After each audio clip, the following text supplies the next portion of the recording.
እንዴት አላችሁ የተወደዳችሁ? ፌዴ ቫልቬርዴን በ5 ሚሊዮን ዩሮ የተገዛ 7 ተጫዋች የሚለው አገላለጽ ጥሩ ሳያብራራው አይቀርም። ይሄ የሪያል ማድሪድ ኡሩጓይ ተጫዋች በቅርብ ጨዋታዎች ላይ የቀኝ ተከላካይ ሆኖ እጅግ የሚያስደንቅ ብቃት እያሳየ ያለ ተጫዋች ነው። ነገር ግን ወደ ሪያል ማድሪድ ከመጣበት ጊዜ ጀምሮ በተለያዩ ስፍራዎች ተጫውቷል። አጥቂና የመሃል ተከላካይ ሆኖ አለመጫወቱ ካልሆነ በስተቀር በሜዳ ውስጥ አብዛኞቹን ሚናዎች ይዞ ግን በሁሉም የሜዳ ስፍራዎች ከአማካይ በሆነ በላይ ብቃት የሚጫወት ተጫዋች ነው። ለሪያል ማድሪድ በቅርብ ጊዜ በቀደም ስንጠቅሰው የነበረውን የፖሊሲ ስኬት የሚያሳይ አንደኛው ተጠቃሽ ዝውውር ነው። 2016 ላይ ፔኛሮል ከሚባለው የኡሩጓይ ክለብ በ5 ሚሊዮን ዩሮ ነበር የገዙት። ሪያል ማድሪድ ዩኒካላፋት የሚባል የላቲን አሜሪካንን ገበያ በሚገባ የሚያውቅ ይልቁን የብራዚልን ገበያ በሚገባ የሚያውቅ ባለሙያ አለው።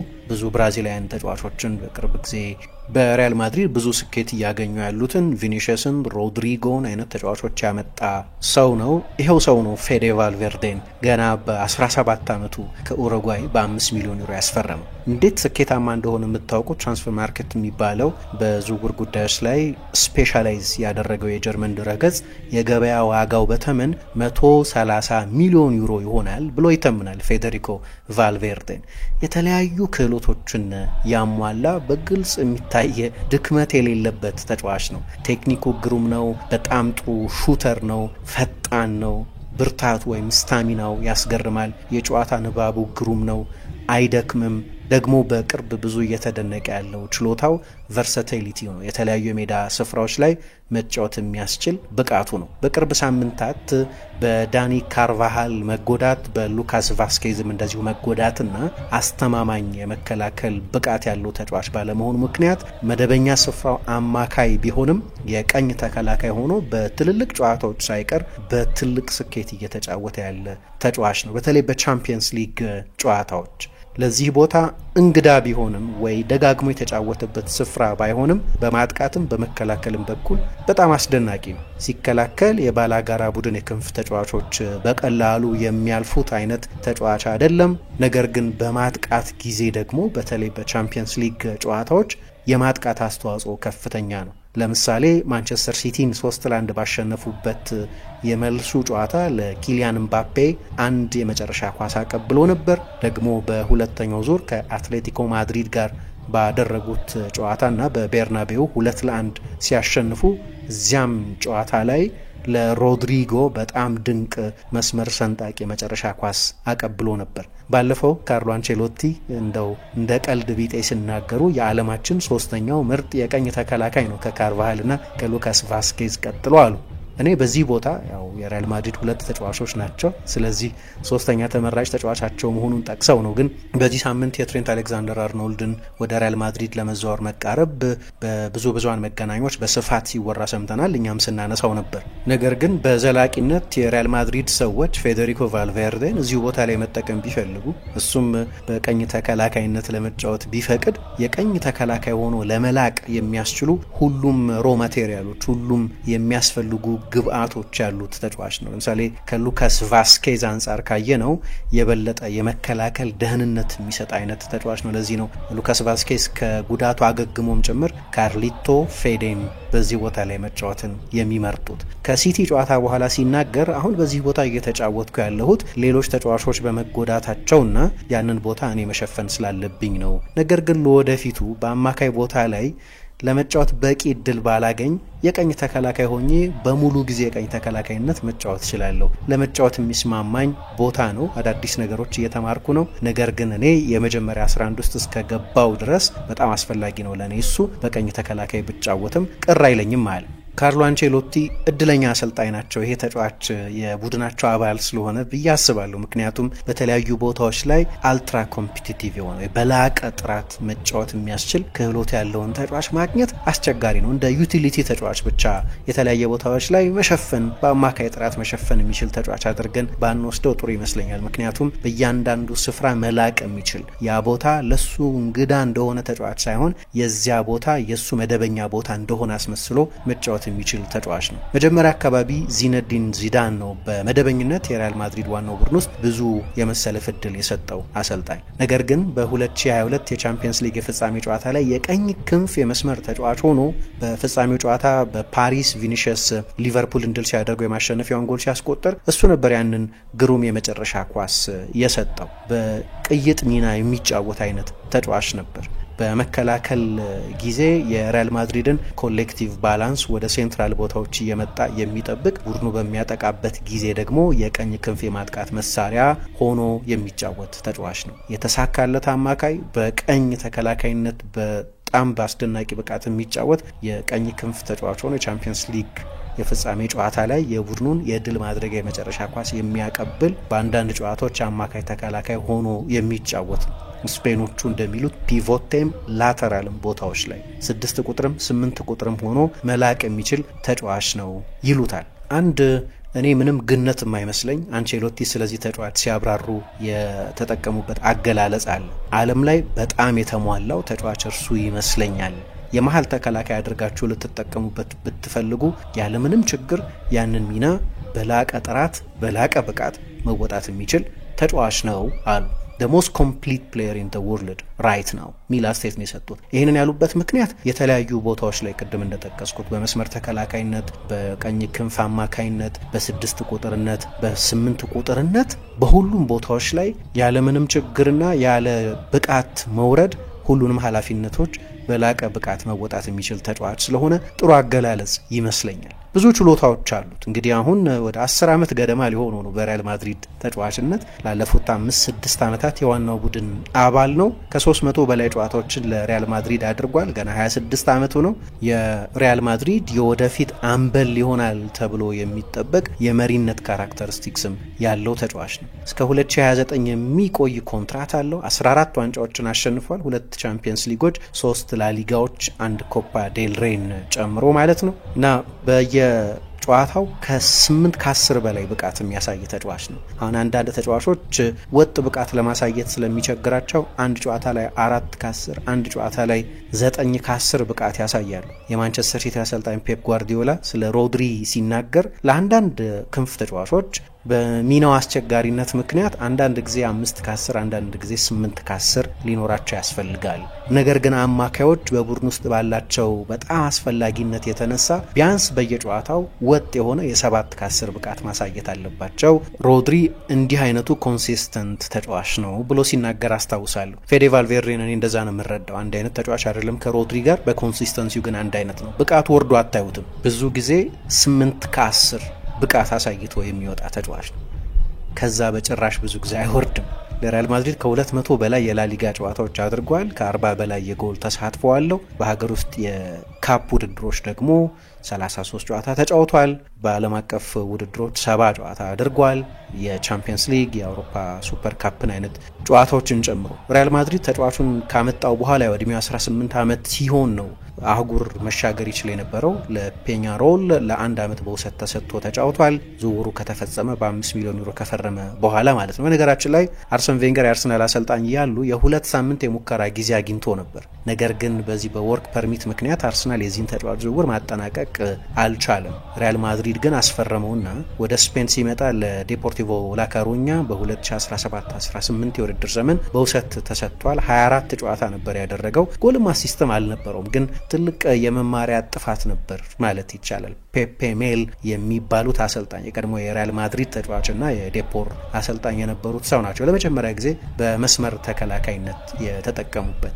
ስለዚህ ሁልጊዜም አማካይ ቢሆንም አሰልጣኞች ግን በተለያዩ ሚናዎች መጫወት የሚችል ተጫዋች መሆኑን ስለተገነዘቡ በፉልባክ ቦታዎች ላይ ይጠቀሙበት ነበር። መጀመሪያ ወደ ግራ የሚያደላ አማካይ አድርገው ነበር የተጠቀሙበት። በኋላ የቀኝ ክንፍ አማካይ፣ የቀኝ ክንፍ 8 የቀኝ መስመር 8 ቁጥር የመስመር ተከላካይ አድርገው ተጠቅመውበታል። እሳቸው ምን ይላሉ? ሰዎች መጀመሪያ አካባቢ በማይመቸው ሚና አጫወትከው ብለው ተችተው ነበር። በጊዜ ሂደት ግን እሱ ራሱ እዛ ቦታ ላይ እሱን መሞከሬ ተገቢ እንደሆነ አሳይቷቸዋል በብቃቱ የተነሳ ብለዋል። አንዱ ትልቁ ችሎታው የማይጎዳ ተጫዋች መሆኑ ነው። ረጅም ጊዜ እንዲያውም ባለፈው አንዳንድ ጨዋታዎች በጉዳት ምክንያት ሲያልፉት ለሱ ያልተለመደ ነበር። ምክንያቱም ከችሎታዎቹ መካከል አንደኛው ይሄ አቬይላቢሊቲው ነው። ለመጀመሪያ ጊዜ በዚህ ውድድር ዘመን 40 ጨዋታ ከተጫወተ በኋላ ነው ተጎዳ የተባለው። አንቼሎቲ ባለፈው የውድድር ዘመን ከየትኛውም የሪያል ማድሪድ ተጫዋች በላይ ብዙ ደቂቃ ያጫወቱ ተጫዋች እርሱ ነበር፣ አንደኛ ነበር። ከዚያ በኋላ ነው አንቶኒዮ ሩዲገር ብዙ ደቂቃ የተጫወተው። በእያንዳንዱ የውድድር ዘመን ከ50 በላይ ጨዋታ የሚያደርግ ነው ከኦክቶበር 22 2022 ጀምሮ። ጉዳት የሚባል ነገር ገጥሞት አያውቅም። የዓለም ዋንጫ በሚደረግበት ሰሞን ነበር በካታር ለመጨረሻ ጊዜ በጉዳት ምክንያት እሱንም 7 ቀን ብቻ ከሜዳ የራቀበት ጉዳት ነበር የገጠመው። እሱንም እንደ ትልቅ ጉዳት አንጠቅሰው የአንድ ሳምንት ጉዳት ብቻ ስለነበር። ስለዚህ ሁሉ ጊዜም አቬይለብል ነው።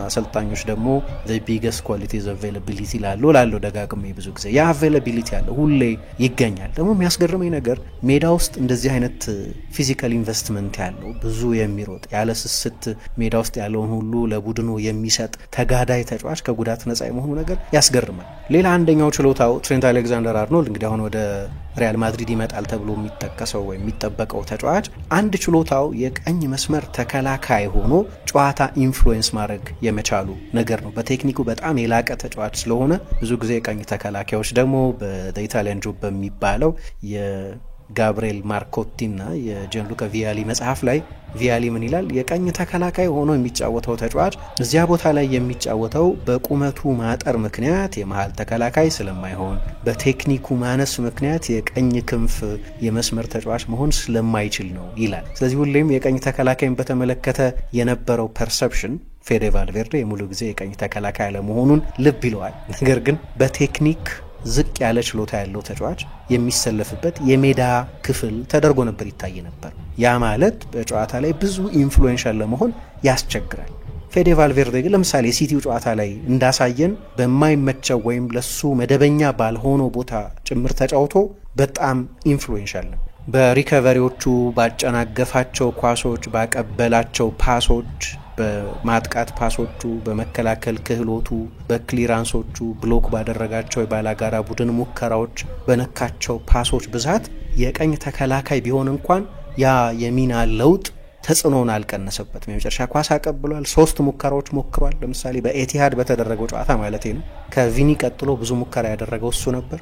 52 ፓሶች አቀብሏል። 44ቱን በትክክል አቀብሏል። ሶስተኛው ከፍተኛ ፓስ ያቀበለው ተጫዋች ነበር የቀኝ ተከላካይ ሆኖ። እኔ የምለው የኤቲሃዱን ጨዋታ 3-2 ያሸነፉበትን ጨዋታ። ስለዚህ መስመር ተከላካይ ቢሆንም ተጽዕኖ አይቀንስም። ይሄ ጥቂት ኤሊት ተጫዋቾች ማድረግ የሚችሉት ነው። ለዚህ ነው በ5 ሚሊዮን ዩሮ ብቻ የፈረመ 7 ተጫዋች ነው ሪያል ማድሪድ የገዛው የሚባለው። ዚነዲን ዚዳን ምንም እንኳ በዴፖርቲቮ ላ ኮሩኛ የነበረው ጊዜ ልምድ ከማግኘት ባሻገር ትልቅ ተጽዕኖ የፈጠረበት ባይሆንም አሰልጣኞች ሁሉ የሚወዱት የቡድን ተጫዋች ነው። ቅድም እንዳነሳሁት የማይለግም አይነት ተጫዋች ነው። እንዲህ አይነቱን ተጫዋች ደግሞ ሁሉም አሰልጣኞች በጋራ መስማማት ይወዱታል። ዓለም ላይ ፌዴሪኮ ቫልቬርዴ ቢኖረው የሚጠላ አሰልጣኝ ያለ አይመስለኝ። የመጀመሪያ ጨዋታውን ሲያደርግ ለምሳሌ ይሄ በተለያየ ቦታ መጫወት የመቻሉን ነገር የበለጠ የሚያረጋግጠው የመጀመሪያ ቻምፒየንስ ሊግ ጨዋታውን ሲያደርግ በቻምፒየንስ ሊግ ቪክቶሪያ ፕሌዘን ከሚባለው ቡድን ጋር ነበር የተጫወተው። ተክቶት የገባው 2018 ላይ ኢስኮ አላርኮንን የግራ አማካይ ሆኖ ለመጫወት ማለት ነው። መጀመሪያ በግራ አማካይነት ነበር የተጫወተው። በዚህ በተለያዩ ሚናዎች መጫወት የመቻሉን ነገር አይተው የሪያል ማድሪድ ደጋፊዎች ከዚህ በፊት በክለብ ውስጥ ከተጫወተ ሌላ ሌጀንዳቸው ጋር ያነጻጽሩታል። ፒሪ የሚባል ተጫዋች ነበር። በቅጽል ስሙ ነው ፒሪ የሚሉት። ሆሴ ማርቲኔዝ ሳንቼዝ ይባላል። ከ500 በላይ ጨዋታዎችን ያደረገ የቀድሞ የሪያል ማድሪድ ኮከብ። ፒሪ ካሸነፋቸው ዋንጫዎች እኩል ብዙ የሚወደሰው አሁን ፌዴ ቫልቬርዴ ማድረግ በሚችለው ነገር ነው። በተለያዩ ሚናዎች መላቅ የመቻል ነገር። በሚያስገርም ሁኔታ ፒሪ አማካይ ነበር መጀመሪያ፣ በኋላ አጥቂ ሆነ።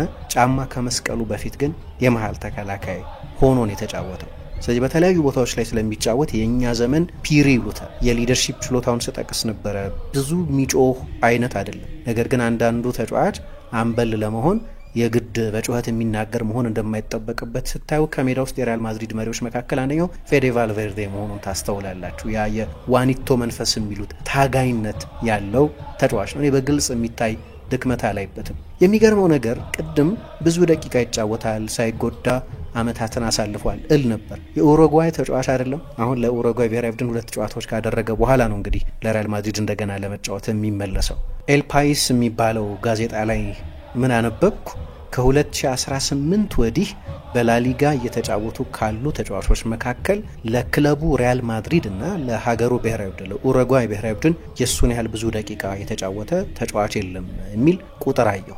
ላለፉት 7 ዓመታት ከ15000 በላይ ደቂቃ ተጫውቷል።